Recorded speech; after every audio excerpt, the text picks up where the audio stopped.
there are two elements that is important in any marriage if you want it to last, if you want it to work. These two elements will work whether you're a Christian or not. These two elements are like the cornerstone, the foundation of the marriage on which it is built on. What are these two elements? The first is submission.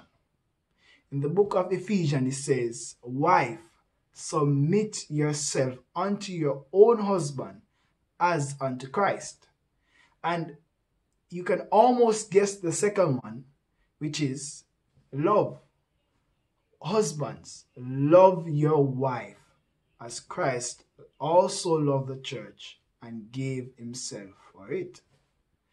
Now, these two elements are very important because most of the problem that you will face in marriage will stem from one of these two things. When you really consider it, it's either there's a lack of submission or a lack of love. And if you can fix these two elements, then your problem will be fixed. But here's the thing. I am down to earth. I am not naive. I am quite frank. We know, you have heard this before, that wives should be submissive, and husbands should love their wife. But we know of individuals, or maybe you yourself, as a wife, have been submitting yourself to your husband, but yet still, he is not showing any love in return. Or maybe you are the husband who is showing all the love that you can for your wife, and yet still, she is not submissive. What do you do in such situation? To tell an individual to continue to be submissive or just continue to love when you're not seeing the results in return is not really giving an answer to the problem. And that is what I want to deal with in this series. I want to dive into identifying the things that are at work and are at play to hinder submission and to hinder the love in the marriage.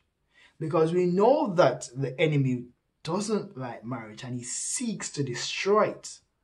But do you know what spirits do he sends to oppose submission? Do you know what spirits he sends to oppose love? And even if you know the spirits, would you be able to identify when they are at work?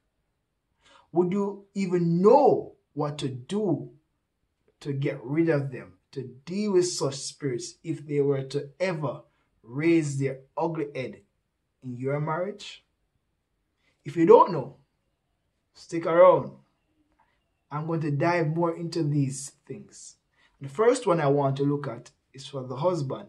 Why is it husbands are not showing the love that they should in marriage? I want to expose some things and what you can do about it. So share this video with someone who you know may benefit from it. And it may not necessarily be someone who is married, because you should know about these things before you even get into marriage. God bless you.